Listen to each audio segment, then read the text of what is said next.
சேலத்தில் தமிழக வெற்றிக் கழக தலைவர் விஜயின் பரப்புரை கூட்டத்தில் பங்கேற்ற ஒருவர் உடல்நல பாதிப்பால் உயிரிழந்தார். இது குறித்து தமிழக வெற்றிக் கழகம் விளக்கமளித்துள்ளது.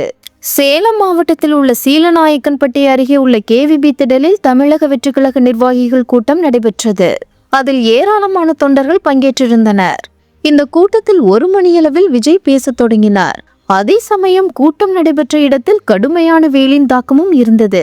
இதையடுத்து பலர் மயக்கமடைந்தனர். அவர்களுக்கு அங்கு சிகிச்சையும் அளிக்கப்பட்டது. இந்நிலையில் மகாராஷ்டிராவை சேர்ந்த வெள்ளிப்பட்டறை தொழிலாளியான சூரஜ் என்பவர் மயங்கி கீழே விழுந்துள்ளார்.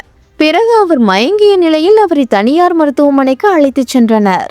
அப்போது அவர் வழியிலேயே உயிரிழந்தார் என தகவல் வெளியாகியுள்ளது. மாரடைப்பு காரணமாக சூரஜ் உயிரிழந்ததாகவும் தகவல் வெளியாகியுள்ளது. இச்சம்பவம் பெரும் அதிர்ச்சியை ஏற்படுத்தியுள்ளது.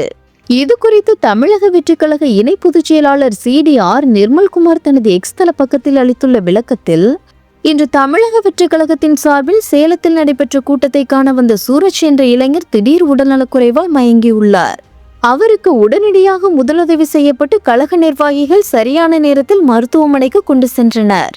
ஆனால் மாரடைப்பால் சூரஜ் மரணமடைந்தது வேதனை அளிக்கிறது என்றும், இளைஞர் சூரஜின் இந்த எதிர்பாராத மரணத்திற்கு எங்களது ஆழ்ந்த இரங்கலை தெரிவித்துக் கொள்கிறோம் என்றும் அவர் குறிப்பிட்டுள்ளார்.